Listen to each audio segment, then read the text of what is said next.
నమస్కారం నాగార్జున గారు. నమస్తే అంజీ గారు. వైఎస్ అభిషేక్ రెడ్డి కోమాలో ఉన్నట్టుగా తెలుస్తుంది సార్. అంటే మనకి కొలికపూడి శ్రీనివాస్ గారు నిన్నది రివీల్ చేసే వరకు కూడా అది ఇలాంటిది ఒకటి జరిగింది, అతను కోమాలో ఉండి ఇక్కడ హైదరాబాద్ హాస్పిటల్లో ఉన్నాడు అనేటువంటిది ప్రపంచానికి తెలియదు. కరెక్ట్.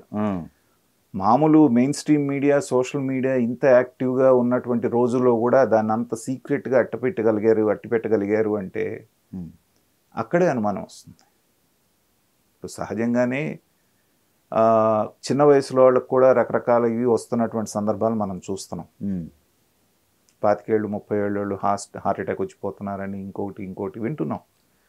బట్ ఇతను అంతా కలిపితే 35 years మొన్నటిదాకా ఏం బాగున్నాడు. మొన్న ఎలక్షన్లో కూడా వీళ్ళ కోసం ప్రచారం చేశారు, కష్టపడ్డాడు అనేటువంటిది చెప్తున్నారు. కానీ వివేకానంద రెడ్డి గారి హత్య కేసులో కూడా 2-3 ఇలాగే అకాల మరణం పొందటం మనం చూసాం. వాళ్ళ మామగారు సరే ఏదో దీంట్లో పోయారనుకోండి, మిగతా వాళ్ళు కూడా నాకు పేర్లు జ్ఞాపకం రావట్లేదు, కానీ 2-3 ఇలాంటివి అకాల మరణాలు, దాని మీద కూడా అనుమానాలు వ్యక్తమైంది. ఇప్పుడు ఈ విషయంలో మనకు తెలుస్తుంది ఏంటంటే, సిబిఐకి అతను ఇచ్చినటువంటి స్టేట్మెంట్, వివేకానంద రెడ్డి గారి హత్య కేసులో కుటుంబ సభ్యులందరినీ విచారించినటువంటి ప్రాసెస్లో ఇతన్ని కూడా విచారించినప్పుడు తను చూసినట్టుగా కళ్ళకు కట్టినట్టుగా ఒక స్టేట్మెంట్ ఇచ్చాడు. అక్కడి నుంచే ఈ ఫ్యామిలీ అతన్ని కార్నర్ చేయటం మొదలుపెట్టింది, ఇతన్ని ఇచ్చేయటం మొదలుపెట్టింది అనేటువంటిది ఇప్పుడు ప్రాథమికంగా మనకు వస్తున్నటువంటి న్యూస్. అదే గుండెపోటు అని ఎందుకు వీళ్ళు స్టేట్మెంట్ ఇచ్చారు, అది కాదు కదా అనేది ఆశ్చర్యం వేసింది. వాళ్ళు దాని గురించే మాట్లాడుకుంటున్నారు అనేటువంటివన్నీ కూడా ఆయన స్టేట్మెంట్లో ఇచ్చారనేటువంటి తెలుసు. అందరూ వచ్చి పరామర్శించిన జగన్మోహన్ రెడ్డి గారు, భారతి గారు వచ్చి పరామర్శించకపోవటం అనేటువంటిది కూడా అనుమానాలకు దారితీస్తుంది. ఇప్పుడు నిన్న పెదకూరపాడులో ఎవరినో కొట్టారు, శంకర్రావు వాళ్ళ అనుచరుడు ఎవరైతే ఉన్నారో, మార్కెట్ యార్డ్ చైర్మన్ ఎవరో ఉన్నారంటే వాళ్ళ కాళ్ళు దెబ్బ తగిలితే అక్కడికి వెళ్ళి పలకరించావు. కానీ 35 సంవత్సరాల డాక్టర్ అంటున్నారు ఆ కుర్రాడు కూడా, ఫ్యామిలీ పర్సన్ కదా 35 సంవత్సరాలు చిన్న వయసులో దాదాపు కోమా స్టేజ్కి వెళ్ళిపోయి బ్రెయిన్ హ్యామరేజ్ తోటి బాధపడుతున్నప్పుడు కనీసం వెళ్ళి చూసే బాధ్యత లేదా? అలా చేయలేదంటేనే అనుమానాలు వస్తున్నాయి. పోనీ ఏమన్నా చీఫ్ మినిస్టర్గా ఉండి అసలు కదలలేనంత తీరిగ్గా ఈయన ఏమన్నా ఉన్నాడంటే, ఎక్కువ కాలం బెంగళూరు ప్యాలెస్లోనే కదా ఈయన గడుపుతుంది. కాబట్టి ఆ అంతఃపుర రాజకీయాలు ఇవన్నీ దాంట్లో ఎలా ఉంటుంది ఏంటి అనేటువంటిది మనకి పూర్తి వివరాలు, అంటే నిన్నగాక మొన్నే వచ్చింది కాబట్టి ఇంకా వివరాలు బయటికి రావాల్సింది. ప్రాథమికంగా వచ్చిన దాన్ని బట్టి చూస్తూ ఉంటే ఏంటంటే, కుట్రకోణం ఏమన్నా దీంట్లో ఉందా అనేటువంటి అనుమానాలు కూడా రేకెత్తుతూ ఉన్నాయి. మనం చరిత్ర తీసుకుంటే చరిత్రలు అంతా ఇవే కదండి. రాజ్యాల కోసం వీటి కోసంగా అన్న లేదు తమ్ముడు లేదు. ఔరంగజేబు చరిత్ర తీసుకుంటే అందరినీ చంపేశాడు వాడు అధికారం కోసం. సో ఆధునిక ఔరంగజేబులాగా మనకి జగన్మోహన్ రెడ్డి గారు చేసే కొన్ని చేష్టలు, ముఖ్యంగా ఎత్తుకొని పెంచి ఎంతో ఇష్టపడేటువంటి వివేకానంద రెడ్డి గారి హత్య కేసు, ఆయన్ని చేసినటువంటి నిందితుడిని రక్షించడానికి మీరు చేసినటువంటి ప్రయత్నం, ఆయన చెల్లి కూతురు ఎవరైతే ఉందో నిన్ను బ్లైండ్గా నమ్మి నువ్వు న్యాయం చేస్తావు అనుకుంటే సంవత్సరం రోజుల పాటు ఆవిడని మభ్యపెట్టినటువంటి పద్ధతి, ఇవన్నీ కూడా మనం కనుక క్యాల్కులేట్ చేసుకుంటే గతంలో ఔరంగజేబుకి ఈయనకి తేడా ఏముంది చెప్పండి? అధికారం కోసం ఎంతవరకైనా పోవటానికి, ఎంతవరకైనా దిగజారటానికి కోడికత్తి కేసు చూడండి. ఇవాళ వరకు కోర్టు అటెండ్ అయ్యాడా? 5 సంవత్సరాలు వాడు జైల్లో మగ్గి వాడు ఆరోగ్యం కూడా పోయి కోడికత్తి సీను, వాడి ఇంటి పేరే కోడికత్తి అయిపోయింది. సో నిజంగా నువ్వు అయిపోయింది, అధికారంలోకి వచ్చేసావు, వచ్చిన తర్వాత అయినా ఏదో జరిగిపోయింది నేను క్షమించేస్తున్నాను అని వదిలేయండి అని ఒక్క మాట అంటే నీ ఇమేజ్ ఎంత పెరిగేది? కనీసం అతనికి బెయిల్ కూడా రాకుండా 5 సంవత్సరాల పాటు జైల్లో మగ్గిపోయేటట్టు చేసావు అంటే, కనీసం ఇప్పుడు రాజీవ్ గాంధీ గారిని హత్య చేశారండి, వాళ్ళు ఇప్పటికీ ఇంకా జైల్లోనే ఉన్నారు. టెక్నికల్ రీజన్స్ మొదలైన జైల్లో ఉన్నారు. కానీ సోనియా గాంధీ గారు, రాహుల్ గాంధీ ఎప్పుడో చెప్పారు వదిలేయండి వాళ్ళని, ఇంకేముంది వాళ్ళని ఎందుకు ఇన్నాళ్ళు పెట్టారనేటువంటిది. వాళ్ళు అనుభవించాల్సిన శిక్ష కంటే కూడా 2 అనుభవించేశారు కదా. లైఫ్ అయిపోయింది ఇంకా లైఫ్ అంతా. అన్నప్పుడు కూడా వాళ్ళు పెద్ద మనసుతో అన్నా కానీ వాళ్ళకు ఉన్నటువంటి రీజన్స్ మూలన వదిలిపెట్టలేదు. మన వ్యవస్థలో ఉన్న లోపాలు అవి. అయిపోయింది, వాళ్ళ జీవితాన్ని అంతా కూడా చేసిన తప్పుకి శిక్ష అనుభవించేశారు. కానీ ఇక్కడ నీకేమీ ఆ హాని జరగలేదు. జరగాల్సినటువంటి రాజకీయ మైలేజ్ కావాల్సింది నీకు వచ్చేసిన తర్వాత అయినా సరే ఏదో ఒకటి మేము కేసు విత్డ్రా చేసుకుంటున్నాము, అతన్ని ఏదో క్షమించి వదిలేయండి అంటే ఎంత గౌరవంగా ఉండేది నీకు? అలాంటివి చేయకపోగా కనీసం అటెండ్ అవ్వకుండా కోర్టులో ఇక్కడ నుంచి వైజాగ్ నుంచి ఇక్కడికి మార్పిచ్చి నీకున్న ఇన్ఫ్లుయెన్స్ తోటి ఇవాళ వరకు నువ్వు అటెండ్ కాలేదు కదా. అప్పుడంటే చీఫ్ మినిస్టర్ అన్నావు, అయిపోయిందిగా, మళ్ళీ ఎందుకు వెళ్ళట్లేదు? కాబట్టి ఏంటంటే రాజకీయం అధికారం కోసం ఎంతవరకైనా దిగజారేటువంటి మనస్తత్వం ఇతను, అంటే మనం తొందరపడి ఈ విషయంలో అతను ఇన్వాల్వ్మెంట్ ఉందని చెప్పలేం, కానీ ఉండేటువంటి అవకాశం అయితే ఉందనేటువంటిది మాత్రం గత చరిత్రను తీసుకుంటే మనకు అనిపిస్తూ ఉంటుంది. కానీ ఇక్కడ మీరు కోర్టు ప్రస్తావన తెచ్చారు. ఇప్పటికీ కోర్టు అటెండ్ అవ్వడానికి బాగా బిజీగా ఉన్నాను లేకపోతే ఇంకేవో కారణాలు చెప్తా ఉన్నారు. నేను అదే అండి, ఇప్పుడు నాకు కూడా ఆశ్చర్యం వేసేది అంటే కోర్టులో మనం కామెంట్ చేయటం కాదు, కానీ 3,000 3,500 వాయిదాలు తీసుకున్నారు అని చెప్పి మీరే చెప్తున్నారు. ఎందుకంటే ఆ రోజు నేను చీఫ్ మినిస్టర్గా ఉన్నాను కాబట్టి నేను రావాలంటే ఓ 50 లక్షలు ఖర్చు అవుద్ది వాయిదాకు అన్నారు. అయిపోయిన తర్వాత ఎందుకు రమ్మంటలేదు సిబిఐ కోర్టుకి అనేటువంటిది, రోజువారీ విచారణ చేస్తున్నాం సుప్రీంకోర్టు గట్టిగా అంది కాబట్టి అనేమో ఓ పక్కన చెప్తున్నారు. ఆయన లండన్ పోవాలంటే ఎక్కడికి పోవాలంటే అక్కడికి ఏ రకమైనటువంటి ఇబ్బంది లేకుండా అనుమతులు ఇచ్చేస్తున్నారు. అయిపోయి 4 నెలలు అయినా ఎలక్షన్లు అయిన తర్వాత ఇంతవరకు మీరు కనీసం ఒక్కరోజు ఆయన అటెండ్ కాలేదంటే నాకు ఎలా అర్థం చేసుకోవాలో అర్థం కావట్లేదు. 30 కేసులు అక్కడ ఉన్నాయి. అది కాకముందు రోజువారీ విచారణకి వెళ్ళేవాడు, సీఎం అయిన తర్వాత కూడా వాయిదాలు తీసుకున్నాడు. ఇప్పుడు కూడా వాయిదాలు ఎందుకు ఇస్తున్నారు? దాని మీద తెలుగుదేశం వాళ్ళు ఎవ్వరూ ప్రశ్నించరు. మీకు గుర్తున్నంతలో ఈ 3 నెలలు ఎవరన్నా ప్రశ్నించారా? లేదు. పోనీ దాని లోతుల్లోకి ఏమన్నా వెళ్ళి చూసారా? ఎన్ని వాయిదాలు తీసుకున్నారో గమనించారా? మరి ఇలాంటివి చేయాల్సినవి మాత్రం చేయరు కదా వీళ్ళు. ఇప్పుడు రఘురామకృష్ణరాజు గారు ఉన్నంతలో పాపం ఆయన వేస్తుంటారు ఏదన్నా ఆ కేసు ఈ కేసు వేసి ఆయన ఎందుకు రావట్లేదు, ఆయన బెయిల్ క్యాన్సిల్ చేయండి అని, లేకపోతే అక్కడికి అనుమతించొద్దు, ఆయన పరిధిలో ఆయన పోరాడుతున్నాడు. కానీ ప్రధాన పోరాటం చేయాల్సిన మీరెక్కడ? ప్రత్యర్థిని చిన్న పావైనా పెద్ద కర్రతో కొట్టాలంటారు అది రాజనీతిలో కూడా అదే వర్తిస్తుంది. అవకాశం ఉన్న చోట కూడా మీరు వాడుకోవట్లేదు కదా.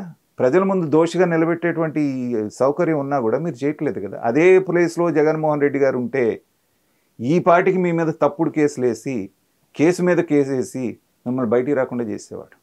చేశాడు కదా చంద్రబాబు నాయుడు. అధికారం వీళ్ళకి కంటిన్యూ అయినట్టయితే తెలుగుదేశం ఉండేవాళ్ళు కాదు, బయట ఇంక్లూడింగ్ చంద్రబాబు నాయుడు గారు. అదే ఇంకో కేసు కట్టి లోపలేసేవాడు. సో మీరు అలాంటివి చేయకపోగా ఇవాళ కూడా చూసాం సుప్రీంకోర్టు ఏం చెప్పింది, నవంబర్ 4కి వాయిదా వేసిందంట కేసుని. యాంటిసిపేటరీ బెయిల్ ఇవ్వాలా ఇవ్వద్దా అనేటువంటిది ఎప్పుడు వారం 10 రోజులు 15 రోజులు కూడా కాదు, నవంబర్ 4కి వాయిదా వేసి అప్పటి వరకు మీరు వాళ్ళని ఏం చేయొద్దు.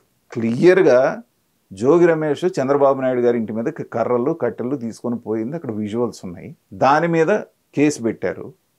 అది చూసి అవునా కాదా చెప్పడం అనేటువంటిది ఎంతసేపు పని మీకు?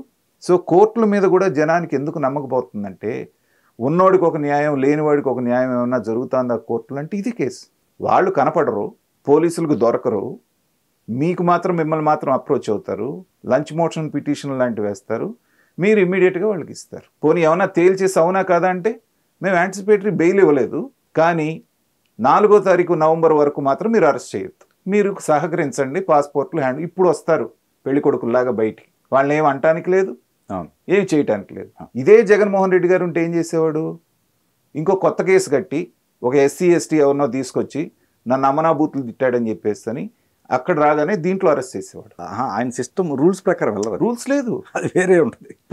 ఇప్పుడు దీంట్లోనే చూడండి, ఇప్పుడు ఎవరైతే ఇద్దరికి యాంటిసిపేటరీ బెయిల్ వచ్చి ఒక ఎస్సీ ఎస్టీ కేసు వీళ్ళ మీద వేసి వీళ్ళు లోపల వేయడం ఎంతసేపు అని నిజంగా అనుకుంటే చంద్రబాబు నాయుడు గారు జగన్మోహన్ రెడ్డి గారు చేసినట్టే. జగన్మోహన్ రెడ్డి గారు కట్టినట్లు సగం ఎస్సీ ఎస్టీ కేసులేగా ఫుల్ ఫ్లెడ్జ్డ్గా, అదొకటి ప్లస్ టార్చర్ అండి, అంతే. వైలేషన్ ప్రతిదీ వైలేషన్ కదా. అలాంటి మనస్తత్వం చంద్రబాబు నాయుడు గారిది కాదు. కొట్టించడం మ్యాన్ హ్యాండ్లింగ్ అతని పర్పసే. ఇప్పుడు ఇక్కడికి తీసుకెళ్తే కోర్టులో ఈ కేసు నిలబడుతుందని కానీ, లేకపోతే అది ఏదో శిక్షలు పడతాయి అనేది కాదు అతను. అవును, ఒక వారం రోజులు 10 రోజులు చంద్రబాబు నాయుడు గారిని పెట్టినట్టుగా 50 రోజులు జైల్లో పెట్టాలి, నరకయాత్ర చూపించాలి, ఇంకెప్పుడు జగన్మోహన్ రెడ్డి జోలికి వెళ్ళకూడదని రియలైజేషన్ తీసుకురావాలి. అది అతని పర్పస్. చంద్రబాబు నాయుడు గారు వయసు రీత్యానో లేకపోతే ఆయనకి భారతదేశ వ్యాప్తంగా ఉన్నటువంటి ఇన్ఫ్లుయెన్స్ను చూసో ఆగాడు, కానీ లేకపోతే ఆయనకు కూడా రఘురామకృష్ణరాజు గారు ట్రీట్మెంట్ ఇప్పించేవాడు అతనుకున్న మనస్తత్వాన్ని. అదే అప్పటికి బయటకు వచ్చిన తర్వాత చెప్పారు కదా, ఒక ఐపీఎస్ ఆఫీసర్ రాత్రిపూట మారు వేషంలో వచ్చి ఏడ్ చేశాడు నా దగ్గర అని చంద్రబాబు నాయుడు గారు. మిమ్మల్ని ఇది చేయమంటున్నారు, అది చేయమంటున్నారు. కానీ వాళ్ళలో కూడా కాస్త మానవత్వం ఉంది కాబట్టి వాళ్ళు చేయలే. నిజంగా చేసుంటే. సో రాజ్యాంగం పట్ల, రూల్స్ పట్ల నమ్మకం లేని ఒక వ్యక్తి రాజ్యాంగాన్ని గౌరవించాలి, చట్ట ప్రకారంగా వెళ్ళాలనేటువంటి ఫైట్ ఇంకో వ్యక్తి ఉన్నాడు అనుకోండి. వీళ్ళిద్దరి మధ్యన ఫైట్లో రాజ్యాంగాన్ని గౌరవించిన వాడు బలవంతుడిలాగా కనపడతాడు. ఎందుకంటే వాడు దేంతో పని లేదు, అనుకున్నది చేసేస్తాడు. అవును. రాజ్యాంగాన్ని గౌరవించేటువంటి చంద్రబాబు నాయుడు లాంటి వ్యక్తి ఏమో మీకు వీక్గా కనబడతారు. కానీ ఫైనల్గా గెలిచేది ఇదే. నిదానంగా చట్ట ప్రకారంగా వెళ్ళినప్పుడు ఇవాళ కాకపోతే రేపైనా ఖచ్చితమైనటువంటి శిక్ష అయితే పడుతుంది. కానీ టెంపరీగా ఏదో మనం ఆనందాన్ని తీసుకున్నాం, సాధించామని జగన్మోహన్ రెడ్డి గారు అనుకుంటే ఇప్పుడు ఆయన అనుభవిస్తున్నట్టే 11 సీట్లు పడిపోయి అవమానాలు ఉన్నాయి. చరిత్ర ఈ రెండింటినీ రికార్డ్ చేస్తుంది. రాబోయే రాజకీయ నాయకులు చంద్రబాబు నాయుడు గారు లాంటి రాజకీయం చేయాలా, జగన్మోహన్ రెడ్డి గారు లాంటి రాజకీయం చేయాలా అనేటువంటిది వీళ్ళిద్దరూ అనుభవించినటువంటి దీన్ని కనుక పరిశీలిస్తే వాళ్ళకి అర్థమైపోతుంది. దీనికి న్యాయం జరగకపోతే డబ్బుండి ఏదైనా చేసుకోవచ్చు. ఇప్పుడు అంతేగా, న్యాయస్థానాల మీద కూడా అది వస్తుంది. నా బాధ ఏంటంటే వ్యవస్థలు, ఐఏఎస్లు, ఐపీఎస్లు, పోలీసులు అంటే వీళ్ళు ఎలాగో లోబడిపోతారు అనేటువంటిది ప్రజలు నిర్ధారణకు వచ్చేసారు. కానీ మామూలు వాడికి ఏమీ లేకుండా 5 సంవత్సరాల పాటు జైల్లో ఉన్నటువంటి కోడికత్తి శ్రీని ఇందాక మనం అనుకున్నాం, అదొక కేసు. సామాన్యుడికి న్యాయం ఎలా దక్కుతుంది? డబ్బు ఉన్నవాడు, పలుకుబడి ఉన్నటువంటి వాడు, టాప్ మోస్ట్ లాయర్లు వచ్చి వాదిస్తే వాళ్ళకి న్యాయం ఎలా దక్కుతుంది అనేది తెలిసిపోతుంది కదా. నేరం చేశాడని పూర్తిగా అక్కడ కనపడుతున్నప్పుడు కూడా సాక్ష్యాధారాలతో వాళ్ళకేమో యాంటిసిపేటరీ బెయిల్ లేకుండా నెలన్నర వాళ్ళకి రిలీఫ్ వస్తుంది.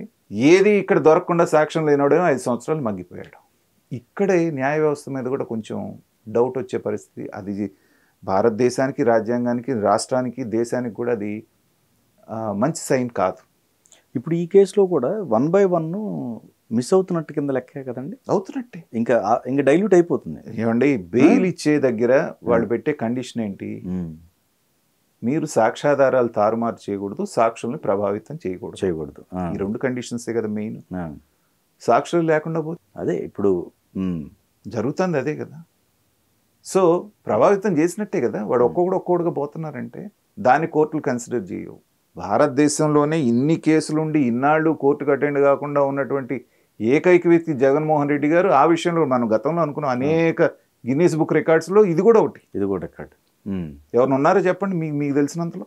ఇన్ని కేసులుండి దాదాపు 6 సంవత్సరాలు, 5.5 సంవత్సరాలు కోర్టుకు అటెండ్ కానటువంటి వ్యక్తి ఉంటే కోర్టు ఒప్పుకుంటుందా? ఒప్పుకున్నట్టుగా ముందు కనపడుతోంది కదా. అన్నప్పుడు అయినోడికి ఒక న్యాయం, కానోడికి ఒక న్యాయం లేక కనపడుతోంది కదా. ఒక సాధారణమైన వ్యక్తి చేయగలడా ఇలా, ఉండగలడా ఇలా? ఇప్పుడు ఇక్కడ సార్ వీళ్ళందరూ సిస్టమ్స్ని ఇట్లా వాడుకుంటున్నారు, ఇలా చేస్తున్నారు. కానీ సమాజం అనేది ఒకటి మానిటర్ చేస్తుంది కదా వాళ్ళని. అది కూడా లెక్క ఉండదేమో అస్సలు. వీటన్నిటికన్నా ఇప్పుడు కోర్టులు వీటన్నిటికన్నా సమాజమే కదా మెయిన్. సమాజం మెయిన్ అయినా ఈ సమాజం ఒక వ్యవస్థను ఏర్పరిచింది. ఓకే, జ్యుడిషియరీ, లెజిస్లేచర్, ఎగ్జిక్యూషన్ వీళ్ళకి వదిలేసింది. ఈ 3 ఫెయిల్ అయితే వీటి పైన ఏంటి అనే ఆలోచన రాజ్యాంగ నిర్మాతలకు రాల. అది ఈ 3 కంట్రోల్ చేసేస్తాయి, ఆర్డర్లో పెట్టేస్తాయి అనుకున్నారు. ఈ 3టిని మేనేజ్ చేయగలిగినటువంటి జగన్మోహన్ రెడ్డి లాంటి మేధావులు వస్తారని ఆ రోజున అంబేద్కర్ గారు ఊహించలే. అందుకనే ఆల్టర్నేటివ్ సిస్టమ్ ఏమీ డిజైన్ చేయలేదు ఆయన.